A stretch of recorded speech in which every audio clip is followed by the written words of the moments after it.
जब समय से पहले और भाग से ज्यादा नहीं मिलता, ये आप जान गए, तो फिर आई काय हो रहे। समय से पहले और भाग से ज्यादा नहीं मिलता है, लेकिन जो आप अज्ञात भ्रमण कर रहे हैं, जिसका ज्ञात नहीं है, जी घबरा रहा है, मन विचलित हो रहा है, मन में अनेक अनेक प्रकार की भावनाएं बन रही हैं कि सुसाइड कर ले, या मैं क्या करूं, क्या अब हमारे जीवन में क्या अंधेरा ही रहेगा, हमारे परिवार का क्या विनाश होना तय है, हम जीवन में तरक्की कर पाएंगे नहीं कर पाएंगे, उसका प्रकाश पंडोकर सरकार से मिलता है कि अमुक समय में, अमुक सन में, अमुक तिथि में आपका भाग्य परिवर्तन होगा और आपकी जीवन में उन्नति का योग यहां से बन रहा है। यहां समय बताया जाता है, यहां विधि बताई जाती है, यहां उपाय बताया जाता है, और आपकी जो मन की अकल घबराहट है, बेचैनी है, उसको शांत कर शांति का आशीर्वाद देते हुए परमात्मा के चरणों की ओर इशारा किया जाता है। हमारी बात समझ में आ रही होगी। हम अपनी बात वहीं कहेंगे कि समय से पहले और भाग से ज्यादा कभी किसी को नहीं मिलता है, लेकिन कर्म करने पर जो कर्म रूपी रेखाएं हैं और जिनके द्वारा अपना भौतिकवाद का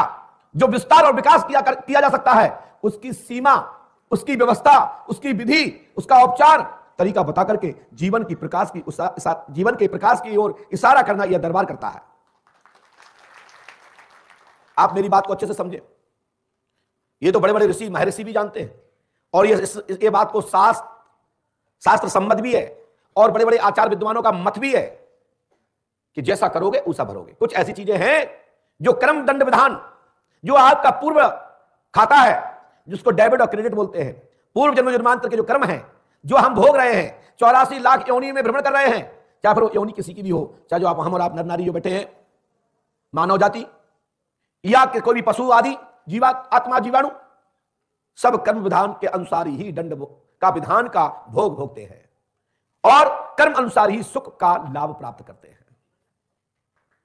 इसके लिए यह बात सत्य है कि मैं आपको यही बता सकता हूं कि आपका कार्य, आपको सफलता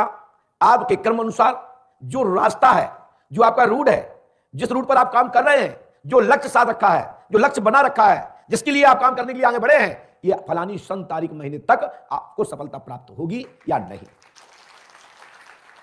हम तो बार बार कहते हैं, आपने हमारे वीडियो जितने भी सुने होंगे वो भी पूर्व उठा लीजिए और आज के भी उठा लीजिए कि कर्म प्रधानता है। यदि आप संघर्षशील हैं, लगनशील हैं, विचार आपके शुद्ध हैं, रास्ता पवित्र है, तो 101% सफलता प्राप्त होगी, इसमें किसी प्रकार का संदेह नहीं है। अब कई लोग तो इसलिए ही आते हैं, कई लोग तो इसलिए ही आते हैं कि चलो हम पर्ची कटवाएंगे, वहीं पर 2 महीना पूरी भी तोड़ेंगे, खाएंगे, वहीं क्या करेंगे, घरे पड़े पड़े। लेकिन ऐसे होते नहीं है, ऐसे लोग आते नहीं है, ऐसे लोग होते नहीं है। 1-2 लोग ऐसे हैं जिनकी समस्या नहीं है, प्रश्न नहीं है, परेशानी नहीं है, घर में क्या करेंगे, चलो बाबा का गुण गाएंगे और 1 रुपए की पर्ची कटवाएंगे और बढ़िया पड़े पड़े खाएंगे, काम करना नहीं पड़ेगा और कहीं भी डोलते रहेंगे, तो भी कोई बात नहीं, आपका ही तो है, माल भी तुम्हारा, मोह भी तुम्हारा, हाथ भी तुम्हारा, पेट भी तुम्हारा, खाओ पियो मस्त रहो, लेकिन भगवान का संकीर्तन करते रहना। हमारे भक्त बहुत अच्छे हैं, हमारे यहां 1 रुपए की पर्ची कटती है, 1 रुपए से लेकर के 2100 रुपए तक का टोकन मिलता है,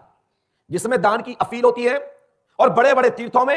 चाहे छोटे से छोटे मंदिर से लेकर बड़े से बड़े तीर्थों में, किसी ना किसी बहाने दान लिया ही जाता है। तभी अर्थव्यवस्था से तीर्थ का निर्माण, विस्तार, भौतिक सुविधा, भौतिक सुख हेतु यात्री प्रतीक्षाला, धर्मशाला, भंडारा इत्यादि यज्ञ अनुष्ठान भक्तों की ही धनराशि से होता है। बहुत कम लोग होते हैं कि जो निस्वार्थी भी दान करते हैं, जिनको ना पर्चा बनवाना है, ना पर्ची बनवाना है, ना कुछ पूछना है। उनका तो एक ही काम होता है कि जो हमने कमाया है उसमें 1%, 2%, 10% जो भी धर्मार्थ लग जाए। ऐसे भी कई भक्त हैं जो बिगर किसी स्वार्थ के दान करते हैं और कहते हैं उस परमात्मा की कृपा हमारे परिवार पर और हमारी कार्य क्षेत्र पर बनी रहे, मैं इसी प्रकार से दान पुण्य करता रहूं, ये आशीर्वाद प्रदान परमात्मा मुझे करे। ऐसे कुछ लोग हैं धरातल पर, ऐसे कई लोग हैं जो कुछ पूछते नहीं है, उनका काम है दान पुण्य करना, उनका काम है कर्म करना, और परमात्मा का सुबह शाम दर्शन करना, और समय समय पर अपनी कमाई में से परसेंट 1, 2, 3, 5, 10 जो भी उनकी इच्छा है भिन्न भिन्न मंदिरों में, भिन्न भिन्न स्थानों के मठ मंदिरों में दान करके अपनी आत्मा को खुश करते हैं। हमारे यहां एक सतीन चंद खरे जी हैं, वो अपनी कमाई में से, जब दोनों पत्नियां थे तो एक पत्नी की या पति की एक वेतन में से अतिथि, भंडारा, ब्राह्मण भोज, कन्या भोज, गरीबों को विवाह, समय समय पर और भी धार्मिक कार्य, गरीब लोगों को भी सहयोग करना, और एक वेतन से परिवार चलाना और अपने परिवार के बच्चों की इच्छा पूरी करना। ऐसा उनका नियम रहा है, जो हमारे ट्रस्ट के ट्रस्टी है सतीचंद खरे जी। ऐसे कई लोग हैं जो आते हैं दरबार में, वो गुप्त दान पात्र में पुष्पम पत्रम जो भी दान डालते हैं। कुछ लोग ऐसे हैं कि दान पात्र वहां काउंटर पे जाते हैं, कार्यालय कहां है भैया, हमको दान करना है, हमको 1 बोरी देना है, हमको 5 देना है, हमें सरिया देना है, ईंटा देना है, गिट्टी देना है, बालू देना है, हमको तो भंडारा करना है। ऐसे भी कई भक्त आते हैं जो पूछते कभी कुछ नहीं है। कई लोग भंडारे के लिए आटा, दाल, चीनी, गुड़, तेल इत्यादि जो भी खादा उसमें जो भी भंडारे की लग रहा है देते। लेकिन कुछ लोग ऐसे हैं, वाह इतनी बड़ी शक्ति है तो क्यों ले रहे हैं,